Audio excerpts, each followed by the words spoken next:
Oi, pessoa linda! Eu sou a Micaela Roberto e este é o terceiro de uma série de 3 vídeos em que eu falo sobre pôster científico. E eu já te convido a assistir os outros 2 clicando aqui ou no link que está na descrição, caso você não tenha assistido a primeira e a segunda aula. A primeira em que eu falei o que é e como se estrutura um pôster científico e a segunda que eu dei dicas sobre a apresentação no evento. Bem, a aula de hoje tem a ver com alguns detalhes, algumas dicas extras sobre a elaboração do pôster em si e que eu espero possam ser úteis aí para você pensar e apresentar um pôster que realmente represente a sua instituição, a nossa nação, de forma brilhante aí no seu evento. Pois bem, não esqueça antes de curtir e inscrever-se nesse canal e ativar as notificações para ficar sabendo de novas publicações relativas não só a gêneros acadêmicos, mas à ABNT e outros temas relacionados à pesquisa científica. Existe uma norma criada pela ABNT, a NBR 15437, que, dentre outros aspectos que eu falei nas aulas anteriores, vai dizer que o projeto gráfico do pôster é de responsabilidade sua, do autor. E isso é um perigo, né? Quando a pessoa não tem informações e vai se atrever a fazer um pôster sem alguns conhecimentos, acaba muitas vezes num resultado que não é interessante. Então, para que você não faça feio aí no evento, atente-se a alguns detalhes que eu vou sinalizar aqui. Bem, existe uma estrutura que você deve seguir e que, obviamente, vai variar um pouquinho em relação à instituição que está organizando o evento, por isso a importância de você olhar as orientações, mas que, basicamente, é essa e eu explorei na primeira aula, dá uma olhadinha lá, mas não é sobre isso que eu quero falar aqui. Eu quero falar sobre dicas de layout, de detalhes, né? Por exemplo, o uso dos elementos básicos de um pôster. Você tem texto, dados da sua pesquisa e imagens. Então, como é que você vai gerenciar isso? Você tem que se apresentar de forma harmoniosa, né? Quanto texto se coloca num pôster?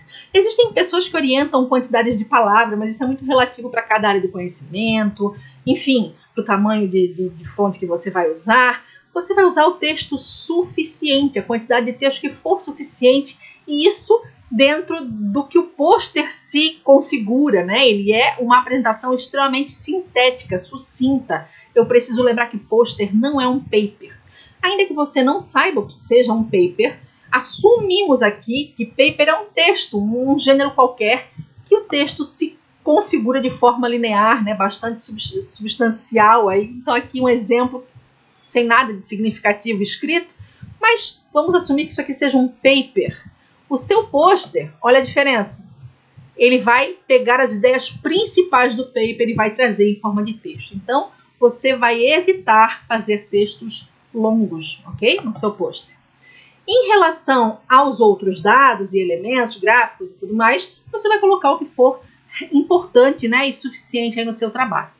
É importante que você lembre que a leitura do pôster tem que acontecer bem a 1 metro de distância. Então, eu não posso ter letras muito miúdas, portanto, a importância de ter pouco texto aí. Os gráficos, também tabelas, não podem ser com fontes muito pequenas a ponto de comprometer a leitura a 1 metro, tá bom? Então, gráficos, tabelas, fluxogramas, mapas, organogramas, qualquer elemento que eu for trazer para o meu pôster, eu preciso trazer algo de bastante representativo para o resumo da pesquisa ou algo que eu queira explorar naquele evento especificamente, um recorte, né, da minha pesquisa, como às vezes o pôster é, e eu preciso trazer esses elementos visuais de forma clara. Se colocar o gráfico lá ou a tabela lá só para constar, sem tornar a leitura viável, não faz o menor sentido. Tá bom? Você também precisa observar a hierarquia, né? O título do trabalho, o tamanho da fonte para os autores, para a instituição, os subtítulos, o texto, as considerações finais, que é sempre bom dar um destaque, o tamanho de fonte que você vai usar para colocar as referências. Está vendo que aqui o tamanho está variando? Você vai ter que cuidar com essa variação também no seu pôster. E, claro, você vai ter que cuidar da diagramação, é o layout, como que o texto e os outros elementos estão organizados. Olha isso aqui, ó. Isso aqui é uma apresentação sem qualquer cuidado com diagramação. Dificilmente uma pessoa vai parar para ler um cartaz assim, né? Se eu já começar a organizar em parágrafos, já torna a leitura mais atrativa. De repente, pensar em colocar títulos já dá uma outra cara, uma limpeza, uma organização. Olha quando eu cuido das margens, como muda ainda mais, como vai melhorando, né? não preciso ficar presa a esse tipo de formatação, posso colocar em colunas. Então existem várias formas de eu arranjar os elementos. Eu preciso cuidar, obviamente, da harmonia.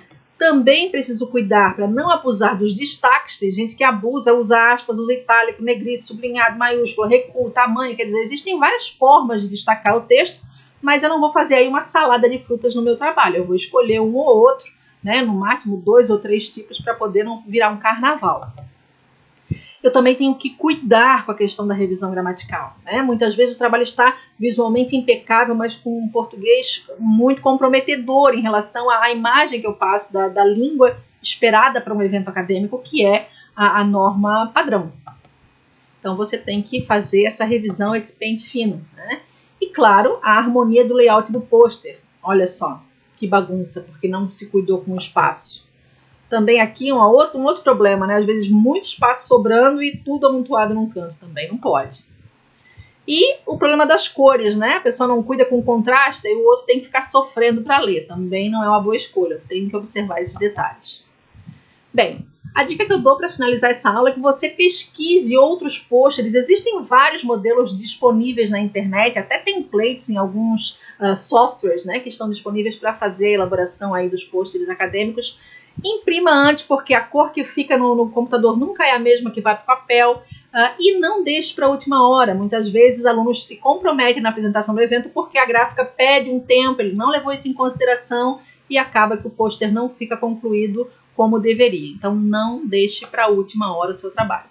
E se essa aula foi útil, eu espero que você possa curtir, inscrever-se no canal, ativar as notificações e me seguir lá no Instagram para mais dicas. E até a próxima aula.